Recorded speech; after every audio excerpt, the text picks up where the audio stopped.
Yeah. Hi. Today I'm here with Jeff Marconette Jr.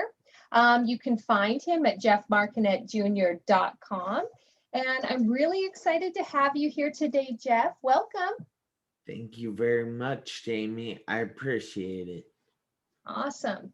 So Jeff has a really unique backstory about what brought him, into the speaking realm, into the coaching realm, and into helping people.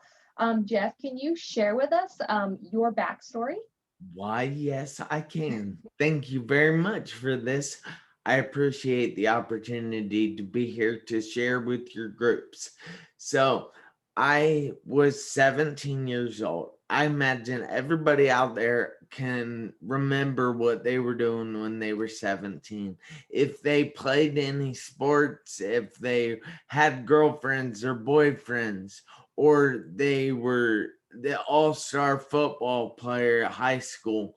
And you know, that's kind of my story. Is I rode BMX at that age, but I really can't say anything about when I was 17, except for when I was 17 I was born again. Now when I say born again, I mean back to the infant stage. I was in a severe car accident. I was on my way to lunch one day from high school, sitting at a red light waiting for it to turn green, and I was changing my music. I was changing a CD. I know. I'm dating myself there.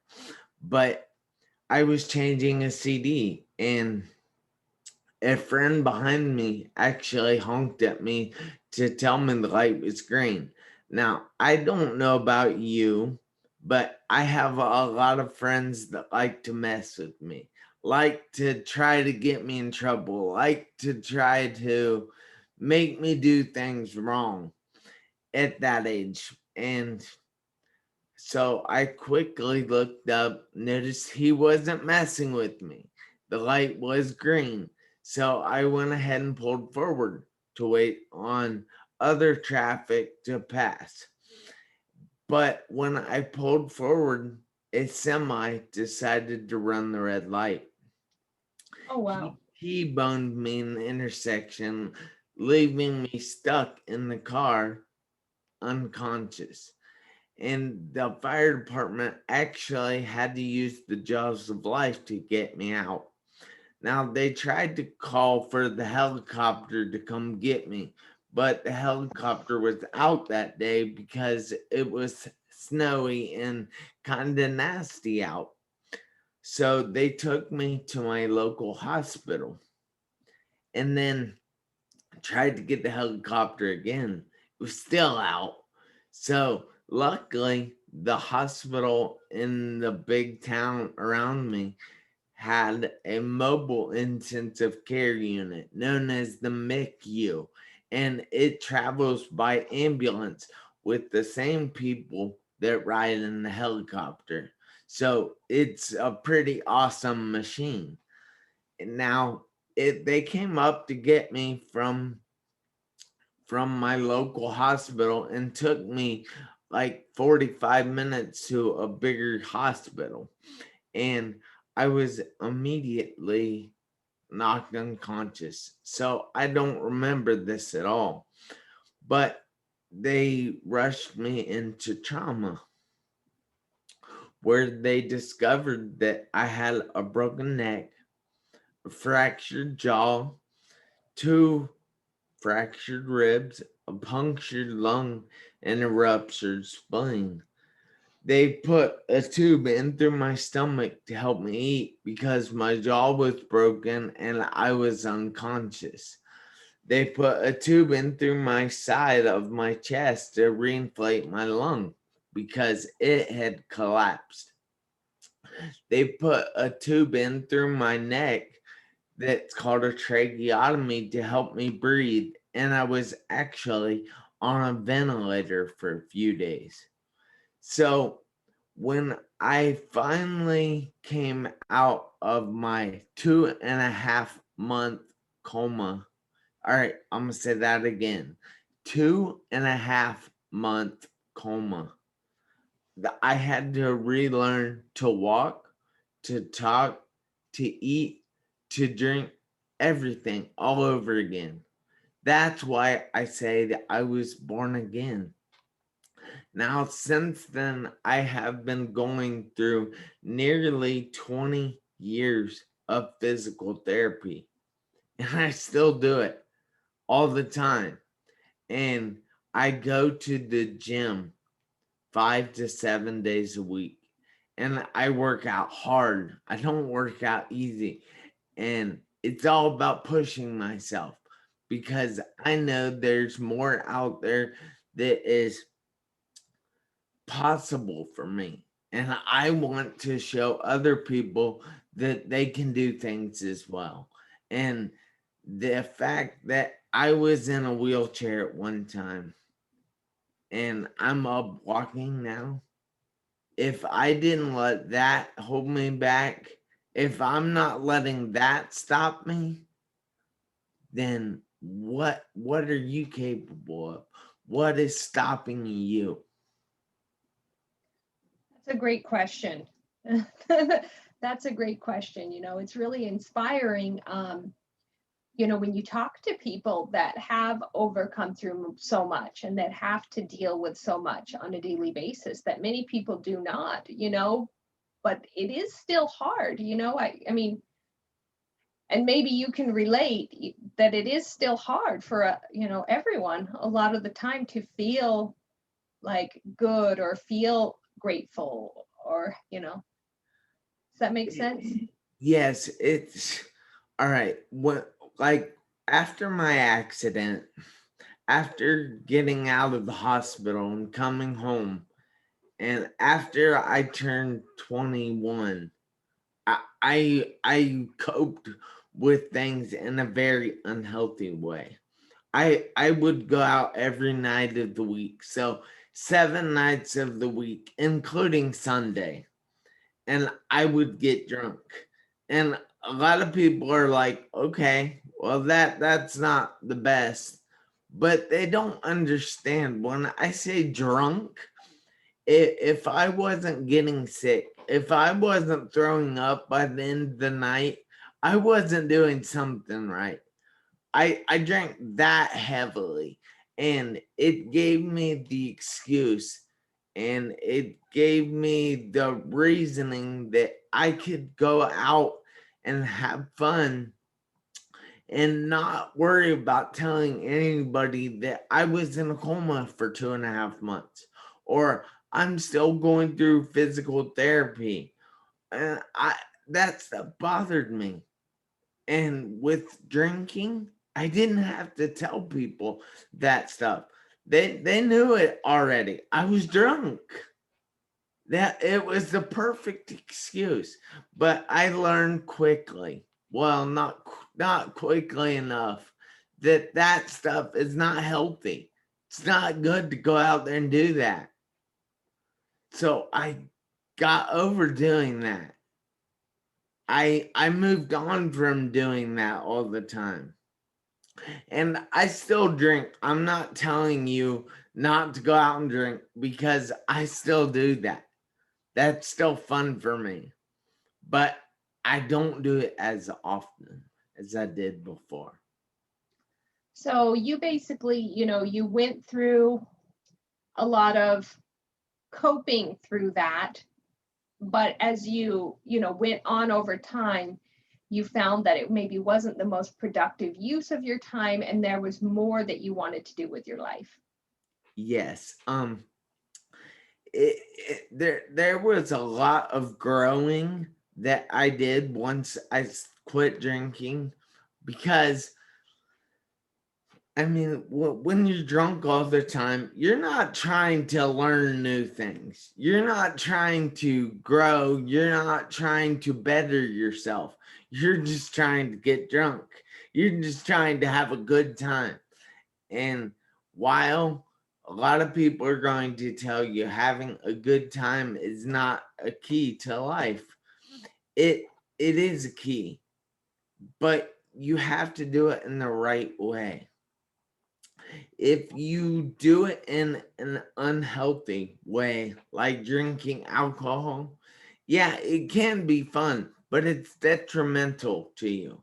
If you do it in a way that you're growing inside, that you appreciate everything that happens around you, that you appreciate life in general, then that's the only growth that matters. Right.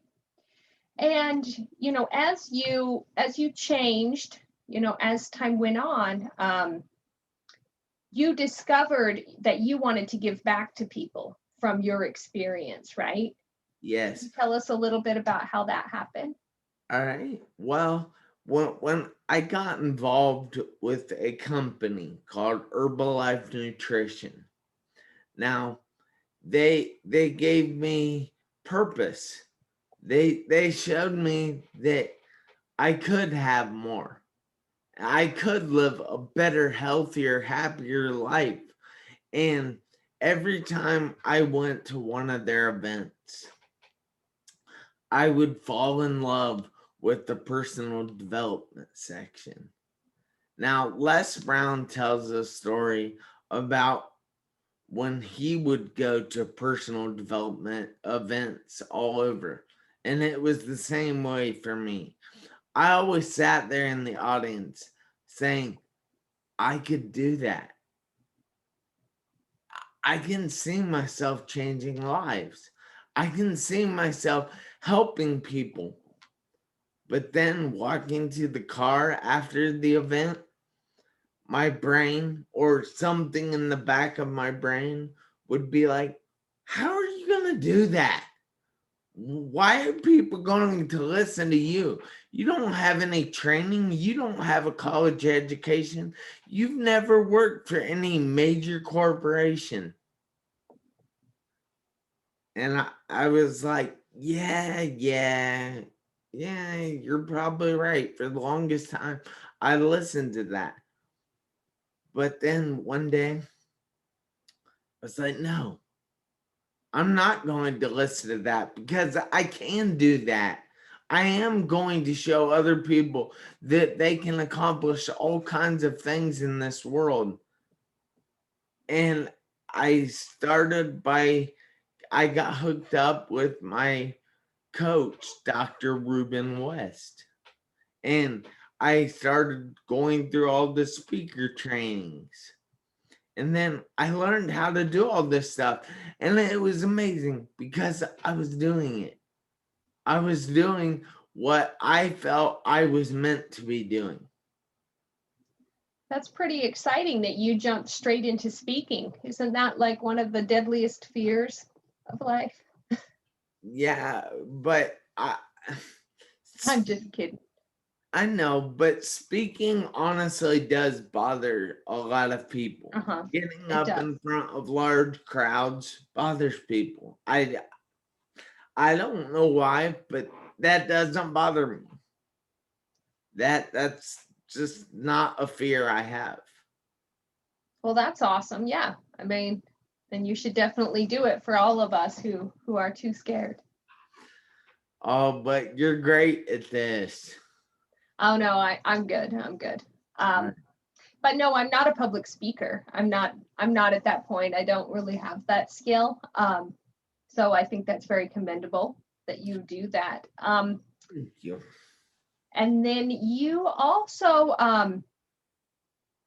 your main demographic or the people you want to help, um, you found out what was the second leading cause of death in teens, right? And then that really kind of resonated with you and you wanted to work in Yes, that. yes. I found out that adolescents age 15 through 19, the second leading cause of death for them was suicide. And I'm like, how? Why? So I sat down and I thought about it, and I came up with this idea that they miss out on foundational skills. Say their father's not in the house, or their mother's not in the house, or both parents work all the time and they don't have somebody to look out for them. How are they going to develop those skills in life? How are they going to know how to cope with things?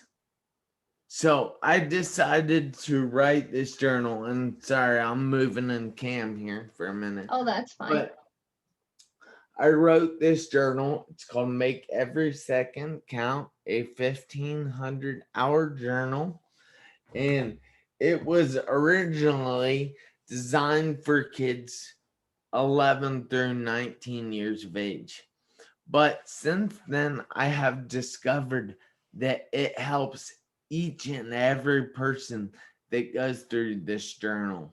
Now, it's called 1,500-hour journal because it is 9 weeks, and 9 weeks is 1,500 hours. So each day, this journal prompts you with a short story. Now, they're true stories, but it's a short story.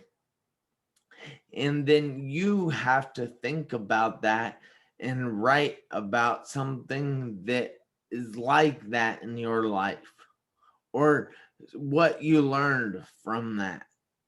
And then at the end of each week, it offers an exercise. Now, the exercises can range from doing a vision board to writing a poem to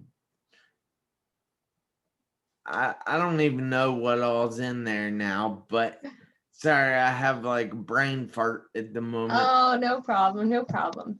All right, But but yeah, a lot of good stuff. You know, you'll go through the week, you will be kind of guided along this journey of really delving into yourself, you know, yeah, maybe learning what you've gone through, and then you'll have some kind of creative outlet or yeah, option at the end of the week. it's all about helping people have some perspective in life, and learn that when you're going through something like a broken foot or something like a broken arm, that some people don't have arms, some people don't have feet, some people can't walk. And a lot of kids don't realize that stuff. And a lot of adults don't realize that stuff. And oftentimes they take it for granted. So this journal is very important, I feel. I feel that it's going to help change the way people think about life. Nice. Yeah, you know, and it's you know, what's really cool is you could probably do the journal repeatedly or at different times in your life, you know, when you need it, because you will change and shift. And you know, you could get the journal to go through like a big experience, or you could just get the journal because, hey, I'm feeling like I don't maybe have a really good perspective on my life right now, and I need to, you know, drop into myself and change that maybe. Yeah, it. I love the possibilities of this journal because it can offer somebody so much help, and we know that mental health is a big issue all over, but especially in this country, and that's a tool that can help you. Awesome. Um, Now, do you have anything else that you wanted to like talk about while I've got you here today? Well, I do have a free gift for everybody out there if I Oh, can. oh yeah, yeah, go ahead. All right, so I've been talking about the journal a lot here in this program or show or recording, but All of the above. yes, you guys can actually go download the first week of that journal. So it's going to be 7 entries plus 1 activity that you can download, and it's free. You just have to enter some information on my website. So go to www.jeff, Jeff Marconette, Marconette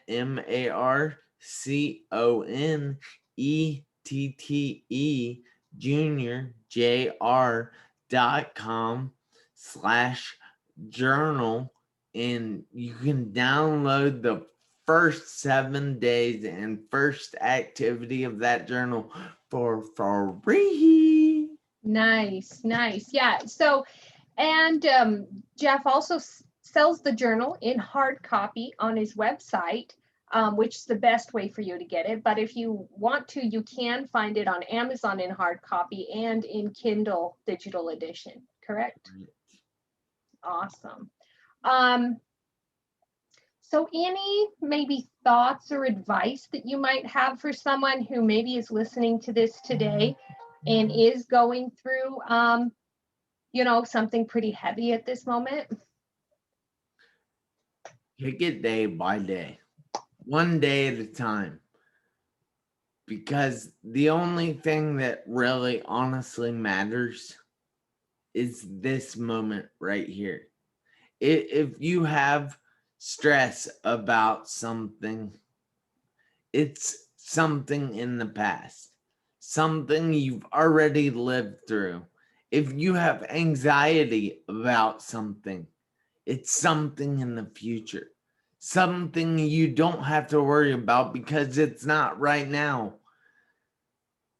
And then realize that you're alive. We get one chance on this earth. So why not make it count? Look, I have this motto called make every second count. Now, I realize there are 86,400 seconds in a day. That's a lot. But if you're so thankful just to be alive, then they are all gonna count. Granted, you can have some bad seconds every now and then. I'm not saying that, but you don't have to hold on to that. You can live each day and be extremely happy, full of joy, and just refuse everything else. Don't let it bother you. I had a friend one time that told me not to sweat the small stuff in life. And I didn't get it at the time, but I do now. So don't sweat the small stuff. And remember, you have to make every second count. Why, you ask? Because you never know when the seconds are going to run out on your one life. Guys, have a great day. Thank you. Thank you. Awesome. Well, Jeff, thank you again for coming on. And in the bottom here, Jeff will have his website, I believe his Facebook group that you're also going to be able to join, so that you can get the journal, that you can get in touch with him if you would like to. And yeah, once again, thank you for coming on. I really appreciate your time. Thank you. Bye, everybody.